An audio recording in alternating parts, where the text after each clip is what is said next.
Le mercredi 20 mai, la région Réunion faisait le point sur l'avancée des travaux de la nouvelle route du littoral. Bonne nouvelle, d'après Dominique Fournel, vice-président en charge du nouvel axe et entouré des différents intervenants du chantier, la réalisation des différentes phases est dans les temps prévus. Donc, pas de retard annoncé. Actuellement, le chantier est approvisionné essentiellement en matériaux provenant d'une part de la rivière des Remparts à Saint-Joseph, mais surtout de la collecte des andins.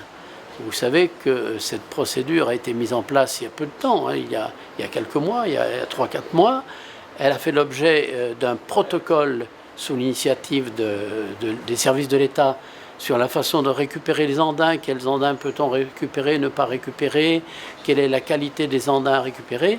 Et tout ça est en route maintenant, tout ça a pris sa vitesse de croisière et la production, le stockage actuel d'andins sur le territoire de la Réunion permet largement d'assurer la fourniture en matériaux du chantier de la route du littoral. Et c'est au fur et à mesure de l'avancement du chantier que la région demande les déblocages de fonds. Aujourd'hui, le financement de l'opération est parfaitement assuré, qu'il s'agisse des subventions de l'État ou des retours financiers de la TVA, ça c'est la partie État, pour environ 750 millions d'euros, qu'il s'agisse de la contribution de l'Europe, qui elle est de 150 millions d'euros, et enfin des deux prêts consentis à la fois par la Caisse des dépôts et consignations il y a de cela quelques temps, et surtout par le prêt de la BEI, Banque européenne d'investissement, qui a fait l'objet d'une signature la semaine dernière par le président de région et le vice-président de la BEI, M. Fayolle,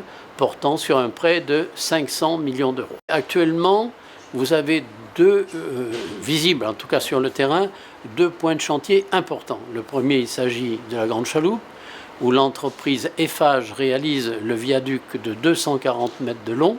Actuellement, les piles de ce viaduc vont sortir de terre. Il y a 3 piles plus 2 culées.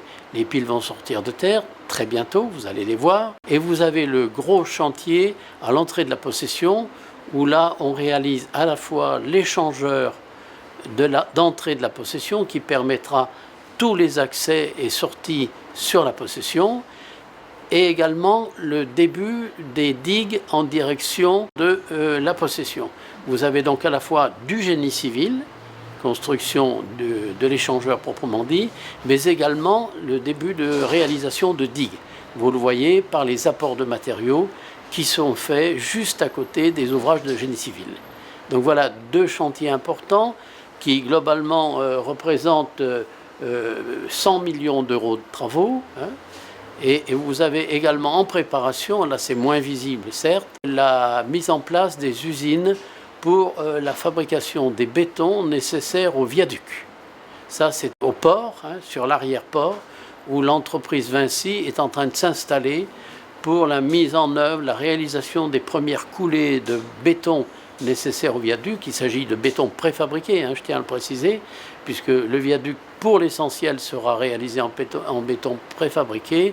Pour les premiers coulages donc, de ce qu'on appelle les voussoirs ou les piles du viaduc, à partir de septembre prochain. Il y a maintenant le problème du recours contre l'État de la part du maire de Saint-Leu sur le schéma départemental des carrières, devant le Conseil d'État cette fois-ci. Là, la décision, l'arrêté du Conseil d'État devrait intervenir, mais on n'est pas du tout maître des délais et des dates d'ici à quelques mois, 2 ou 3 mois, en fonction du résultat, effectivement, si le maire de Saint-Leu est débouté dans sa requête, les choses continueront normalement. Si jamais ça n'était pas le cas, il y aura donc à reprendre une partie du dossier. Ça se traduira par un certain retard dans l'avancement, non pas du chantier de la route du littoral, mais par l'avancement de l'ouverture de la carrière de la ravine du Trou. Pour le moment, tout se déroule conformément au cahier des charges et au planning. On est toujours sur une livraison de l'ouvrage. Alors, bien sûr, sur un chantier comme celui-ci, qui est de 5 ans, on ne va pas vous dire au jour près quand est-ce qu'on va le livrer, mais sur une livraison de l'ouvrage fin 2019, début 2020. Environ 9 octobre. Tout ce qui est remblai, à la fois le remblai de soubassement,